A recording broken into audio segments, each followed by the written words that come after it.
હવે આપણે ભણશું lateral shift.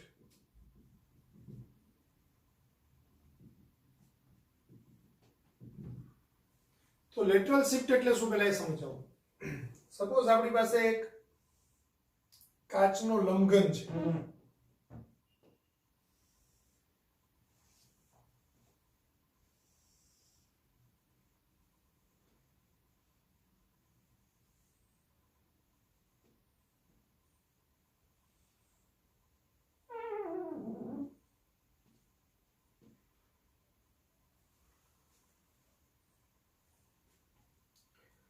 લંબઘનની બહારનું માધ્યમ n1 છે અને આ કાચનું માધ્યમ n2 છે. n1 બરાબર 1 હવા લઈએ અને n2 બરાબર n લઈ શકીએ.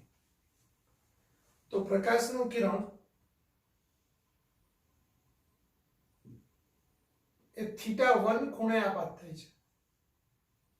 એટલે આપણો θ1 છે તે આપાત કોણ છે. હવે હવામાંથી એ કાચમાં જાય છે.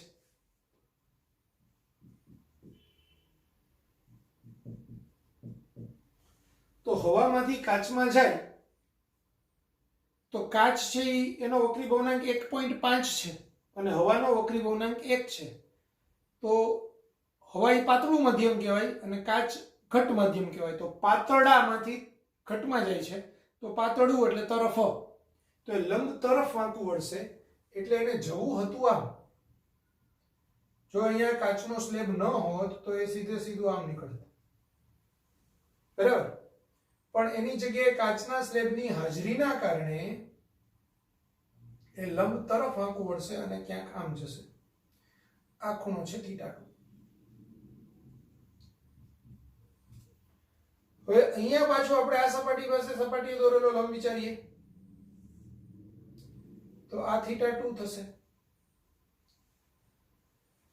અહીંયા n1 sin θ1 બરાબર n2 sin θ2 સૂત્ર લાગુ પડે અને અહીંયા n2 sin θ2 બરાબર પાછું n1 sin θ1 સૂત્ર લાગુ પડે એટલે પાછું એ લંબ થી દૂર જશે અને આ ખૂણો પાછો θ1 જ બનશે, બરાબર. તો અહીંયા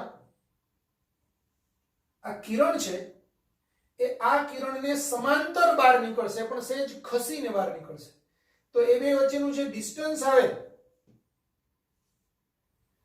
એ ડિસ્ટન્સને કહેવાય x, લેટરલ શિફ્ટ.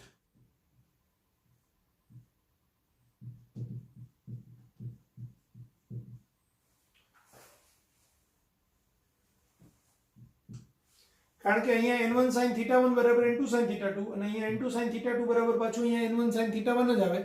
એટલે આ ખૂણોના ખૂણો સરખા હોય એટલે આ બે પ્રકાશના કિરણો છે તે એકબીજાને સમાંતર જાય. આપણે ઓલરેડી આના આગળના લેક્ચરની અંદર 4-5 માધ્યમ હોય, પહેલું માધ્યમ ને છેલ્લું માધ્યમ હવા હોય તો કિરણ છે તે પહેલા માધ્યમમાં જે ખૂણે દાખલ થાય એ જ ખૂણે બહાર નીકળે બીજે છેલ્લા માધ્યમમાંથી.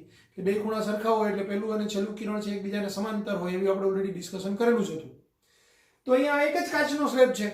એક કરતા વધુ હોય તો પણ કઈ વાંધો નહોતો, પણ એક કાચનો સ્લેબ હોય તો આ આપાત કોણ અને આ છેલ્લો નિર્ગમન કોણ એ સરખા હોય અને આપાત કિરણ અને નિર્ગમન કિરણ છે તે એકબીજાને સમાંતર હોય.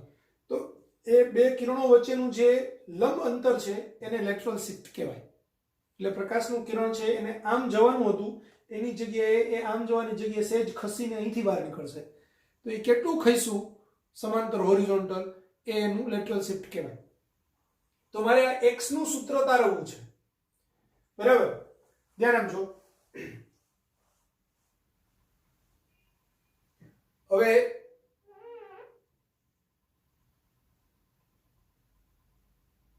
હું આને કહું p, આને કહું q, આ m, આ n, બરાબર. આ ખૂણો કેટલો આવશે? આ θ1 છે તો અહીંથી આખો આટલો θ1 થાય ને. આ આખો ખૂણો θ1 થાય કારણ કે અભિકોણો એકરૂપ હોય. હવે આ θ1 છે, આ θ2 છે તો આ જે ખૂણો થશે આટલો, આ ખૂણો થશે θ1 - θ2, બરાબર. તો ત્રિકોણ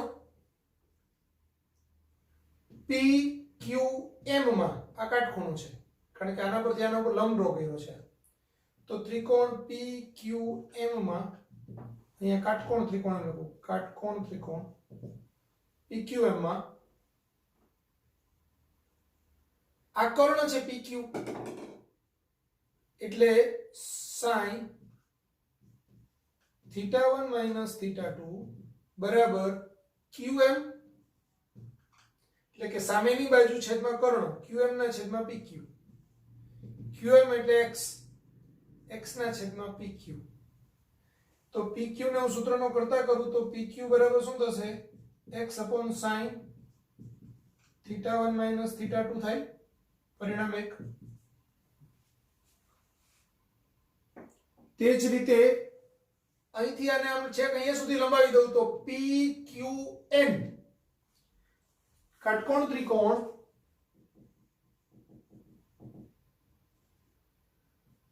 PQN માં હવે અહીંયા મારે cos થીટા લેવું છે.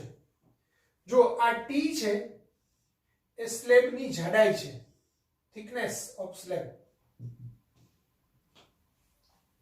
તો ત્રિકોણ PQN માં cos θ2 બરાબર પાસેની બાજુ એટલે કે QN અપોન કર્ણ PN PQ, પણ QN એટલે T by PQ. તો એના પરથી PQ બરાબર T upon cos θ2 આવે, સમીકરણ નંબર 2. આ બી PQ બરાબર છે, પેલું બી PQ બરાબર છે, તો બેને કમ્પેર કરાવી શકાય. એટલે સમીકરણ 1 અને 2 ને સરખાવતા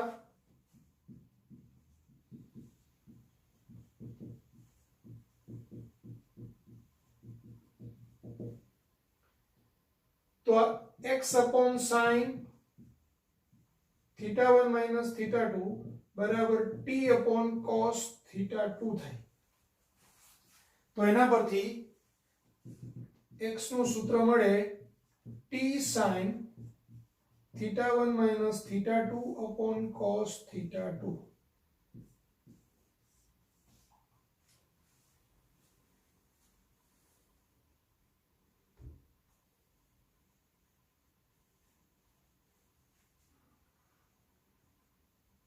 આ આપણું લેટરલ શિફ્ટનું મુખ્ય સૂત્ર છે.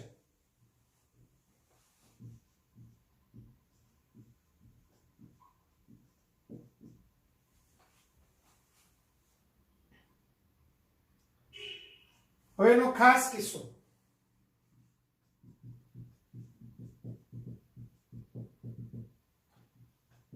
જો આપાત કોણ θ1 ખૂબ જ નાનો હોય તો θ2 પણ ખૂબ જ નાનો થશે.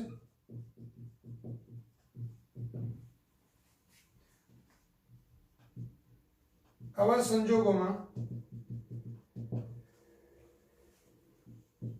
sin θ1 minus θ2 is nearly equal to θ1 minus θ2 તથા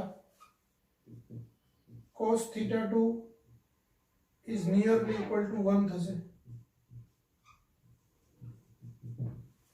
જો જ્યારે કોઈ ખૂણો ખૂબ જ નાનો હોય ને રેડિયનમાં હોય તો sin θ is nearly equal to θ થાય અને cos θ is nearly equal to 1 થાય. એટલે એના પરથી આપણે અહીંયા sin θ1 minus sin θ2 sin θ1 minus θ2 is nearly equal to θ1 minus θ2 થાય અને cos θ2 is nearly equal to 1 થાય. તો આ બેને હું કમ્પેર કરાવું એટલે આની વેલ્યુ x t. હવે sin θ1 minus θ2 ની જગ્યાએ શું લખવાનું θ1 minus θ2 અને cos θ2 ની જગ્યાએ શું લખવાનું 1. એટલે x બરાબર t બ્રેકેટમાં θ1 minus θ2. એમાંથી હું θ1 ને કોમન કાઢી લઉં તો t θ1 1 minus θ2 by θ1. હવે sin θ1 by sin θ2 sin θ2 by sin θ1 is nearly equal to θ2 by θ1 is nearly equal to n1 by n2. એટલે આપણે એમ લખી શકાય કે x બરાબર t θ1 બ્રેકેટમાં 1 માઇનસ n1/n2. આ લેટરલ શિફ્ટનું ખૂબ જ નાના આપાત કોણ માટેનું સૂત્ર.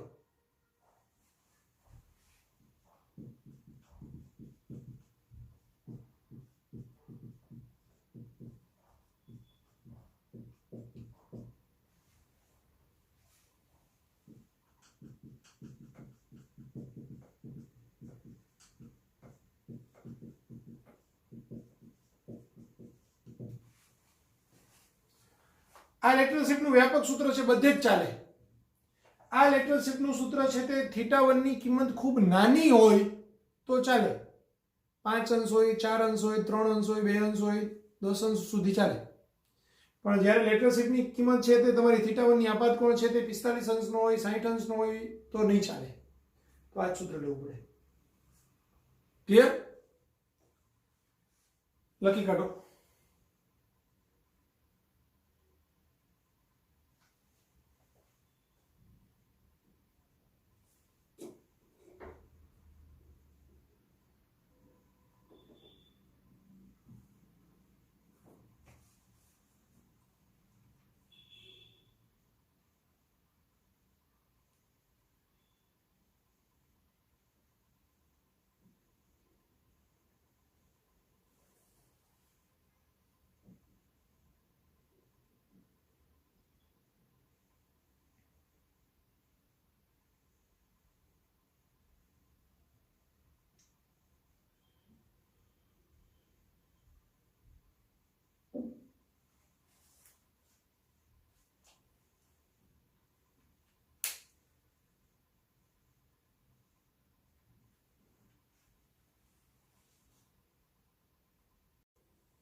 હવે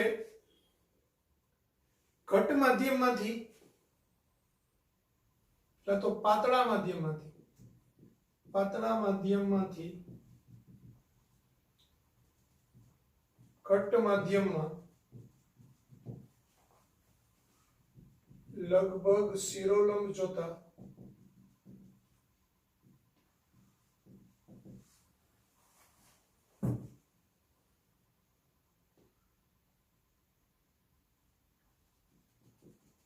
વસ્તુની આભાસી ઊંડાઈ hi/ho બરાબર n પાતળું છેદમાં n ઘટ. આવું થાય. દાખલા તરીકે આપણે એમ કહીએ કે ભાઈ એક પાણી છે,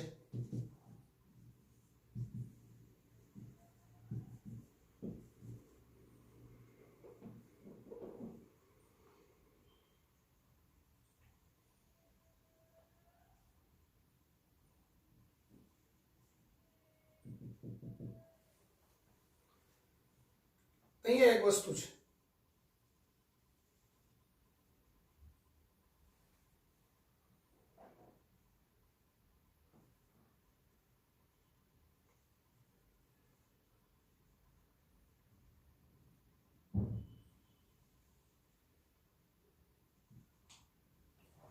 તો વસ્તુમાંથી નીકળેલું કિરણ એ અહીંયા પહોંચશે, આ સપાટી દોરેલો લંબ થાય, અહીંથી એ વક્રીભવન પામી અને આંખમાં પ્રવેશશે.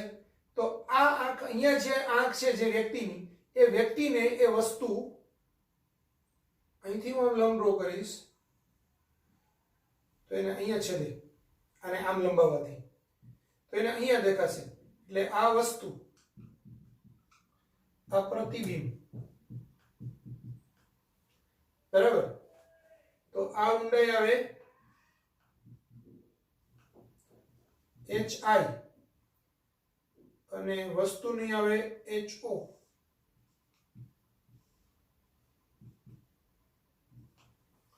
બરાબર, hi ના છેદમાં ho.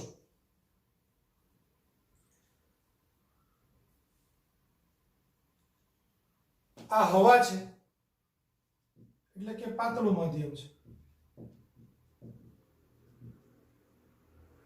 અને આ ઘટ માધ્યમ છે.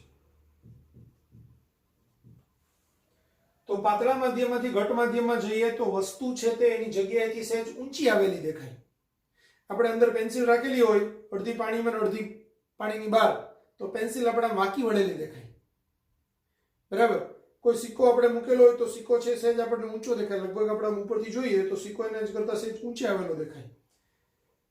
તો આ બેના વક્રીભવનના ડિફરન્સને કારણે થાય કે અહીંથી પ્રકાશનું કિરણ નીકળે એ વક્રીભવન પામી અને આમ આવે, તો એ જે દિશામાં આવતું હોય એ જ દિશામાં જ્યારે આપણે એને આમ પાછળ લંબાવીએ અને વસ્તુમાંથી આપણે સપાટી પર આમ લંબ ડ્રો કરીએ તો બે એકબીજાને જ્યાં છેદે ત્યાં આપણને ખરેખર પ્રતિબિંબ દેખાય. પણ વસ્તુ હોય અહીંયા પણ પ્રતિબિંબ આપણને અહીંયા દેખાય, તો આ HO અને HI આવી રીતે થશે.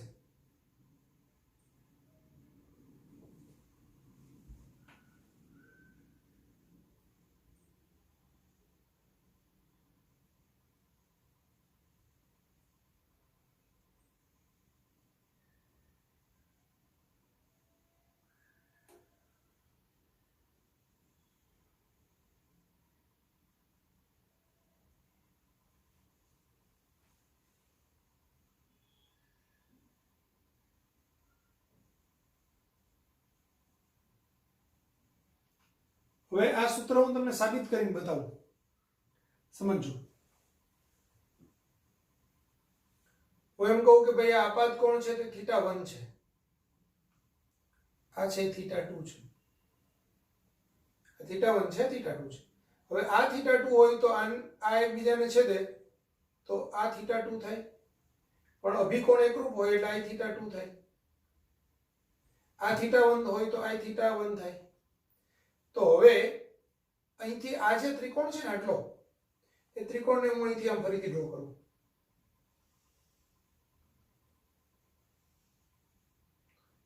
આ θ1 છે અને આ θ2 છે.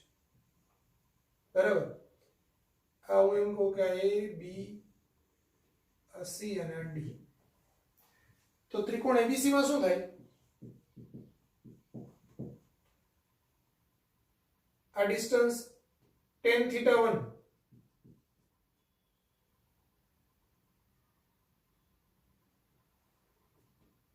બરાબર AC upon BC.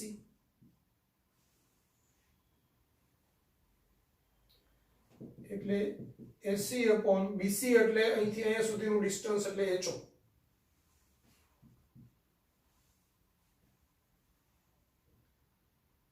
અને ત્રિકોણ ACB માં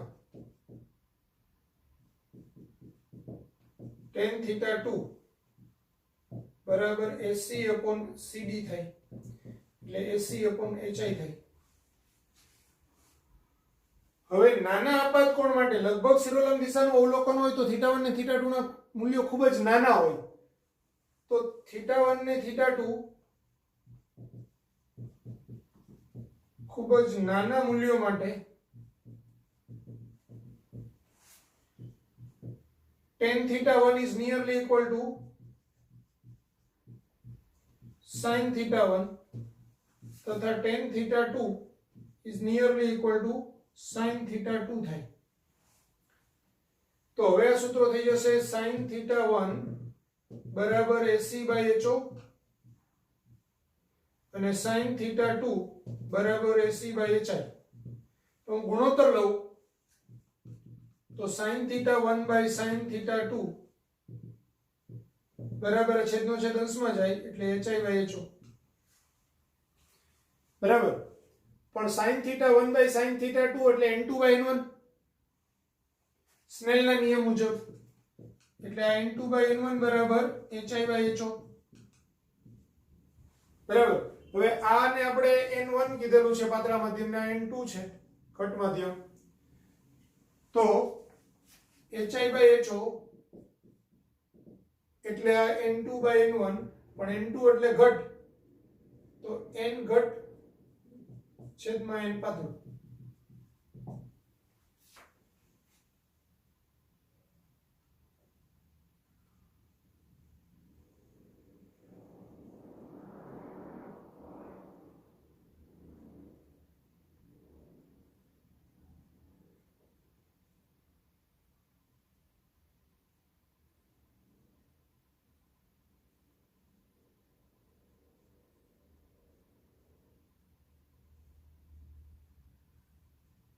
અચ્છા, અહીંયા ગડબડ છે. આ 1 છે તો આ 1 અહીંયા લખાય, આ 2 અહીંયા લખાય. એટલે N2 છે તે કેવું થશે? પાતળું માધ્યમ થશે અને આ ઘટ થશે. આવ્યું ને? પાતળું ને ઘટ. તો HI/HO એટલે N પાતળું ના છેદમાં N ઘટ. બરાબર? તો આપણું આ સૂત્ર થાય અને આવી રીતે એને આપણે સાબિત કરી શકીએ. લખી નાખો.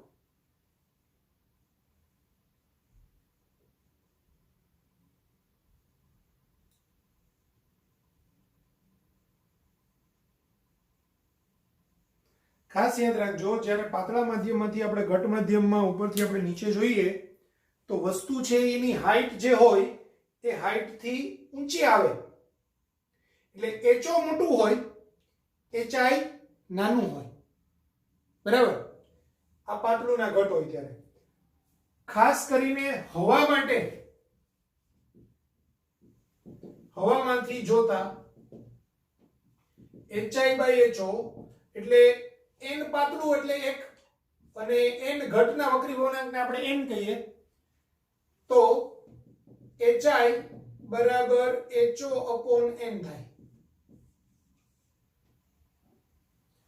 હવામાંથી જ્યારે કોઈ માધ્યમમાં જુઓ તમે, પછી એ માધ્યમ પાણી હોય, કાચ હોય, ગમે તે હોય, તો પ્રતિબિંબની ઊંડાઈ, સપાટીથી પ્રતિબિંબની ઊંડાઈ એ HO/n હોય. એટલે કે સપાટીથી વસ્તુની ઊંડાઈ છેદમાં n. દાખલા તરીકે હું કાચની અંદર એક પરપોટો છે, એક કાચનો જાડો બ્લોક છે, એની ઉપરની સપાટીથી પરપોટો 10 સેન્ટીમીટર નીચે છે. બરાબર? કાચનો વક્રી ભવનાંક 1.5. તો સપાટી ઉપરથી લગભગ શિરોલંબ દિશામાં આપણે જોઈએ તો એ પરપોટાની આભાસી ઊંડાઈ કેટલી થાય? તો 10 સેન્ટીમીટરના છેદમાં 1.5 આટલી થાય એપ્રોક્સિમેટલી. ક્લિયર થઈ ગયું? 15 સેન્ટીમીટર ઊંડો પરપોટો તો 15 ના છેદમાં 1.5 આભાસી ઊંડાઈ 10 સેન્ટીમીટર થાય. આવી રીતે કહી શકાય. એટલે હવા માટે આ સૂત્ર થાય HI બરાબર HO/n. બરાબર? હવે ઊંધું.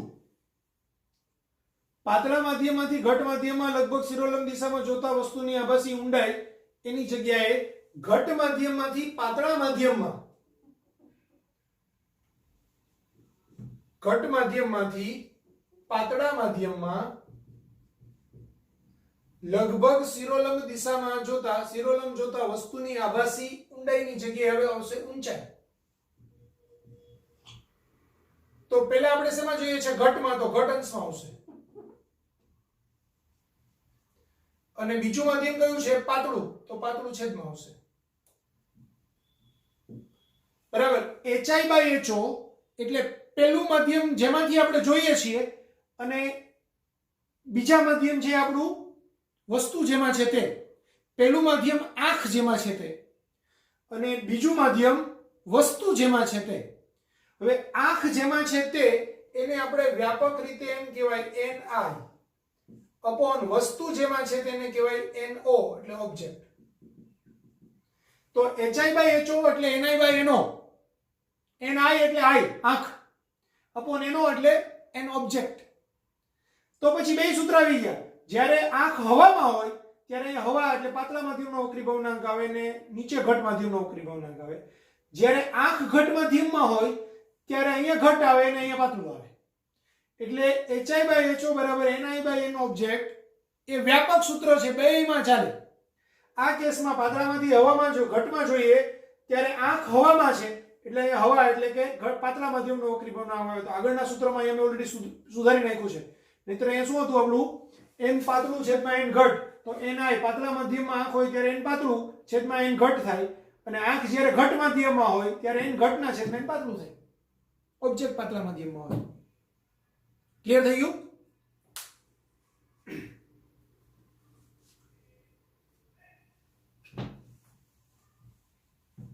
તો સેમ સાબિતી આ જ રીતે છે પણ ખાલી કન્સેપ્ટ ઊંધો થઈ જાય.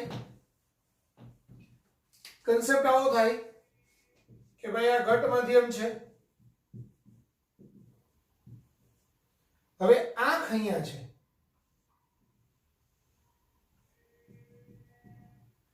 વસ્તુ ક્યાંક અહીંયા છે,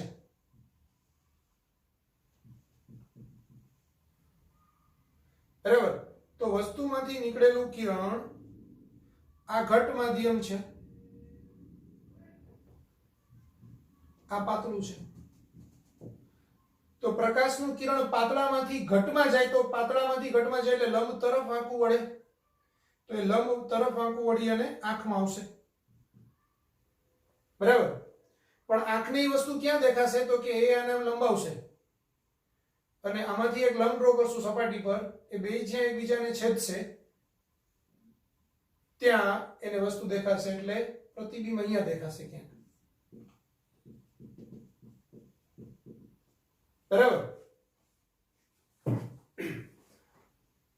એને જરાક આપણે વ્યવસ્થિત ડ્રો કરી નાખવું હોય, ગડબડ ન થાય એવી રીતે, તો થોડો સુધારો કરીએ.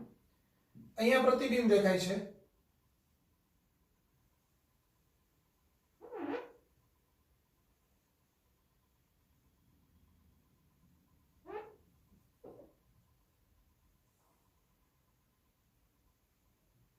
તો આંખ અહીંયા છે એમ બતાવી,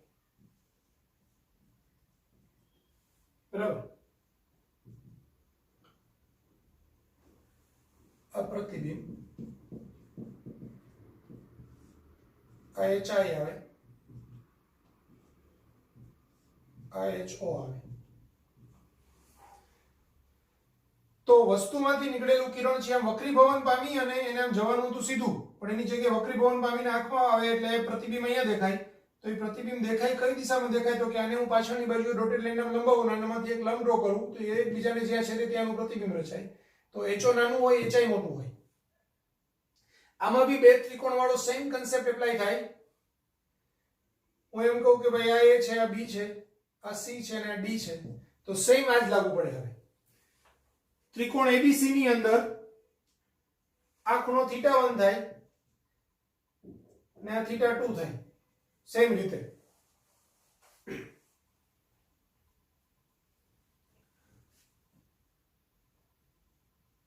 સોરી, આ θ1 થાય, આ θ2 થાય. વસ્તુ વાળાને B કહેવાય અને D કહેવાય, પ્રતિબિંબ. હવે એ થાય ત્રિકોણ ABC માં tan θ1 એટલે AC upon BC એટલે AC upon HO, અને ત્રિકોણ ACD માં tan θ2 એટલે AC by CD એટલે AC by HI, બાકીનું સેમ કન્સેપ્ટ, બરાબર? સૂત્ર બી જ આવે N2 by N1, પણ હવે N2 by N1 માં પહેલું માધ્યમ પાતળું માધ્યમ છે, એમાંથી કિરણ જાય છે, તો N1 પાતળું થઈ જશે, કારણ કે આ N1 એટલે સમજો આ આપાત કોણ છે θ1, આ આપાત કોણ θ1 છે એટલે આ θ1 થયું, અને આ વક્રીભૂત કોણ છે θ2.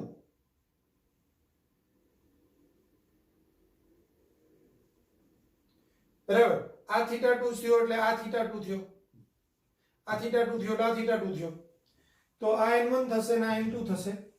તો N1 એટલે હવે N1 by N2 થાય, અહીંયા HI by HO એટલે sin θ1 by sin θ2 કરો,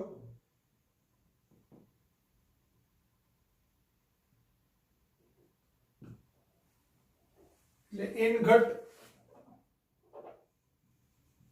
આ પાતળું. અને હવામાંથી જુઓ તો આ N by 1 એટલે NHO આમ થશે.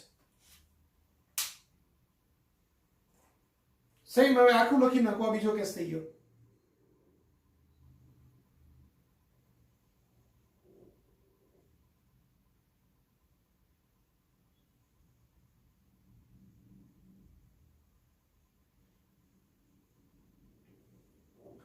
હવે પ્રતિબિંબ ખઈશું કેટલું એ બી પૂછાય ક્યારે, શિફ્ટ કેટલું થયું.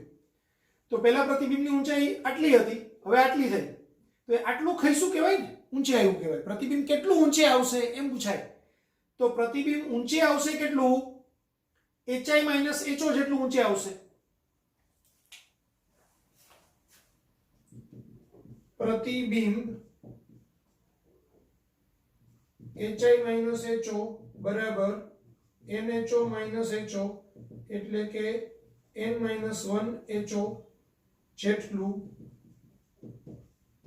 ઊંચે જશે.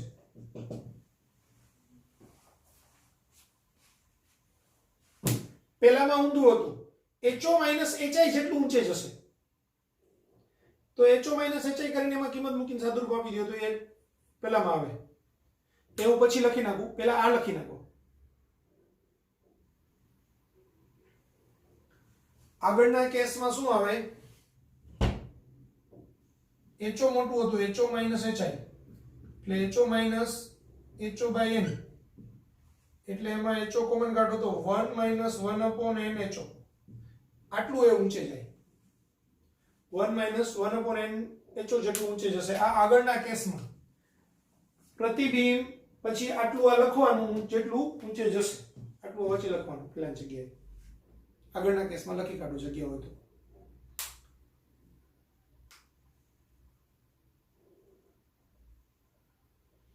તો બંને કેસમાં પ્રતિબિંબ છે એની જગ્યાએથી આમ ઊંચે આવે. હવામાંથી આપણે પાણીમાં જોઈએ તો પાણીની અંદર સિક્કો હોય તો એ સિક્કો છે એ ઊંચે આવે. પણ ત્યારે શું થાય? સિક્કાની ઊંડાઈ વધારે હોય, પ્રતિબિંબની ઊંડાઈ સપાટીથી ઓછી હોય. કારણ કે બે વસ્તુમાં આપણે પેલો HO અહીંયા હોય, HI અહીંયા આવે એટલે HI આટલું થાય અને HO અહીંથી આટલું હોય.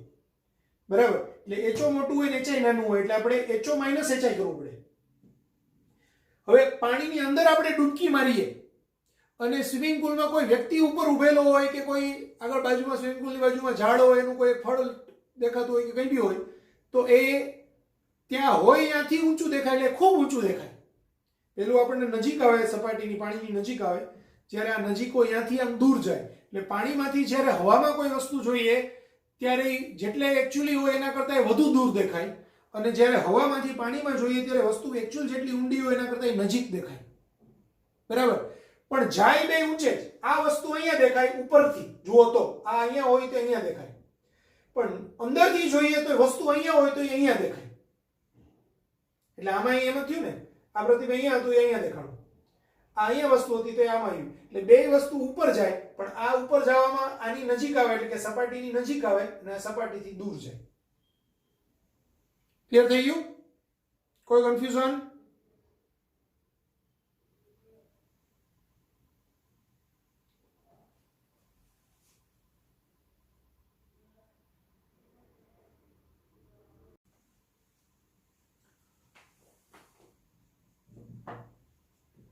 જો કોઈ બીકરમાં એક બીજામાં મિશ્ર ન થાય તેવા D1 D2 dash dash dash DN જાડાઈના પ્રવાહી ભરેલા હોય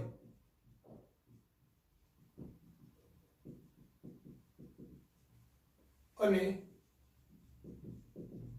તેમના વક્રી ભવનાંકો અનુક્રમે μ1 μ2 ડેશ ડેશ ડેશ μn હોય તો તળિયાની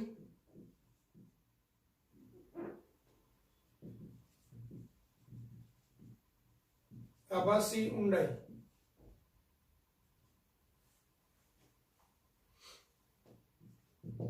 HI બરાબર D1 by μ1 plus D2 by μ2 dash dash dash DN by μn થાય. સમજાવું તમને.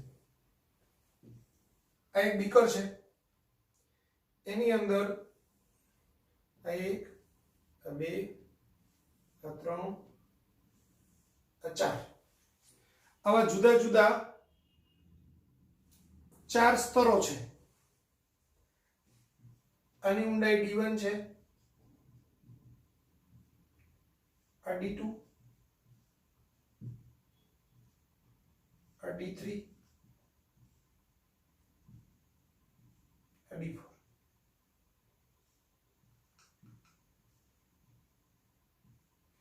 આનો વક્રી ભવનાંક છે આ ધારો કે આમ બતાવીએ μ1 μ2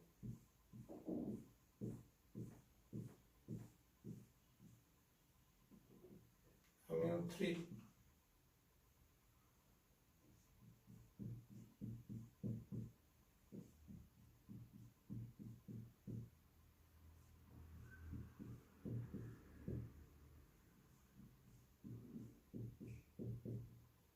μ4 આવા જુદા જુદા ચાર પ્રવાહીઓ છે તો તળિયાથી આ તળિયાની આભાસી ઊંડાઈ છે હવે શું થાય એમાં એક્ચ્યુઅલી આની આભાસી ઊંડાઈ અહીંયા દેખાય આ જે ધાર આ બે વચ્ચેનું જે સપાટી છે ને તે આને ઉપરથી આપણે જોઈએ તો એ આપણને ક્યાં દેખાય d1 ડેશ એટલે d1/μ1 ને દેખાય અહીંયા હવે અહીંથી આ અહીંયા દેખાય છે તો અહીંથી પછી આ સપાટીએથી અને આ સપાટી છે એ ક્યાં દેખાય તો કે d2/μ2 દેખાય પણ d2/μ2 માં આવડીએ પોતે ધાર અહીંયાથી દેખાય એટલે આ અહીંયાથી d2/μ2 દેખાય એટલે પહેલી સપાટી છે એ અહીંયા આવે ત્યાંથી પછી આ બીજી સપાટી અહીંયા આવે એટલે આ અહીંયા ચડી ગઈ હવે અહીંથી આ કેટલે દેખાય તો કે d3/μ3 એ દેખાય એટલે અહીંથી d3/μ3 એ દેખાય એટલે d3/μ3 અહીંયા દેખાય અને અહીંથી આપણે આને જોઈએ તો આ d4/μ4 એ દેખાય પણ એ સપાટી આપણને અહીંયા દેખાય એટલે અહીંથી d4/μ4 એ દેખાય એટલે અહીંયા દેખાય બરાબર તો એક્ચ્યુઅલી આ પેલી આ બીજી સપાટી આ ત્રીજી અને આ ચોથી થાય તો આ d1 ડેશ થાય આ d2 ડેશ થાય આ d3 ડેશ થાય અને આ d4 ડેશ થાય બરાબર તો આભાસી ઊંડાઈ એ આપણી hi એ એક્ચ્યુઅલી આ થાય d1 ડેશ ની લખો વાંધો નથી તો hi બરાબર શું થાય actually d1 dash plus d2 dash plus d3 dash plus d4 dash પણ di ડેશ એટલે d1/μ1 d2 ડેશ એટલે d2/μ2 d3 ડેશ એટલે d3/μ3 અને d4 ડેશ એટલે d4/μ4 તો એનું વ્યાપક સૂત્ર આપણે આવી રીતે લખી શકાય ભાઈ n સ્તરો હોય તો hi બરાબર d1/μ1 d2/μ2 dash dash dash dn/μn clear થઈ ગયું ઓકે હવે આના સંયોજનનો આ જે પ્રવાહી છે એ સંયોજનનો વક્રી ભવનાંક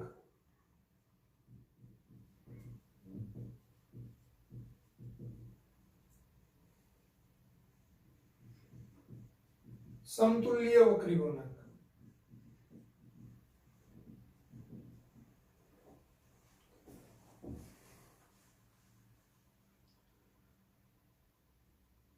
તો આપણને ખબર છે કે જ્યારે પ્રવાહીમાં આપણે હવામાંથી જોઈએ ત્યારે આપણું સૂત્ર એક્ચ્યુઅલી શું હોય કે ભાઈ hi/ho બરાબર 1/n હોય તો એના પરથી આ n શું હોય તો કે n બરાબર ho/hi હોય ho એટલે શું તો કે વસ્તુની સાચી ઊંડાઈ ભાગાકારમાં પ્રતિબિંબની આભાસી ઊંડાઈ બરાબર તો સંયોજનનો વક્રી ભવનાંક n બરાબર સાચી ઊંડાઈ છેદમાં આભાસી ઊંડાઈ હવે સાચી ઊંડાઈ એટલે d1 d2 d3 dash dash dash dn અને આભાસી ઊંડાઈ એટલે d1 dash d2 dash d3 dash dash dash dash dn dash બરાબર તો d1 d2 d3 dash dash dash dn હવે d1 ડેશ એટલે d1/μ1 પ્લસ આ d2/μ2 આ d3/μ3 dash dash dash dn/μn આવું થશે તો એનું વ્યાપક સૂત્ર થાય બરાબર ડી છે તે સ્તરની જાડાઈઓ છે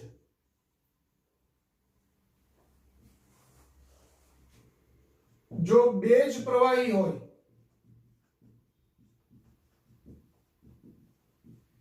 તથા d1 બરાબર d2 બરાબર d હોય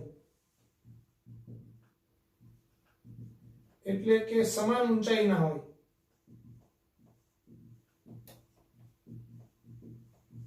તો સમતુલ્ય વક્રીભવનાંક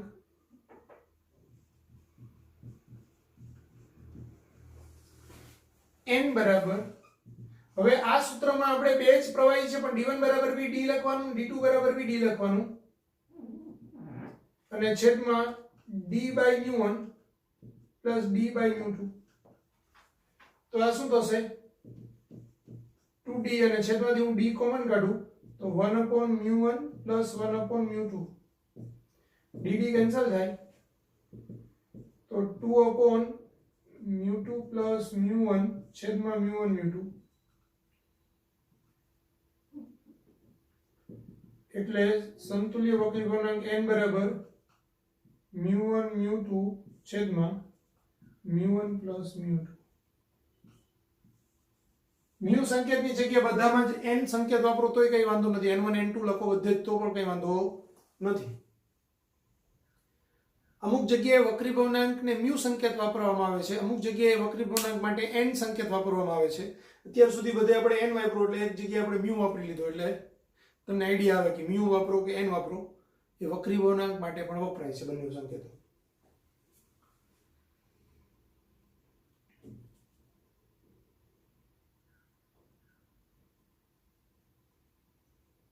આ બધામાં મ્યુ ની જગ્યાએ n લખો તો કઈ વાંધો નથી.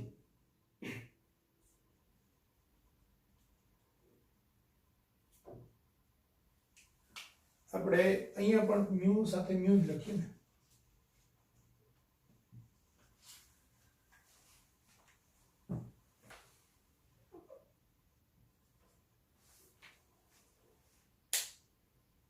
લખી નાખો ચાલો.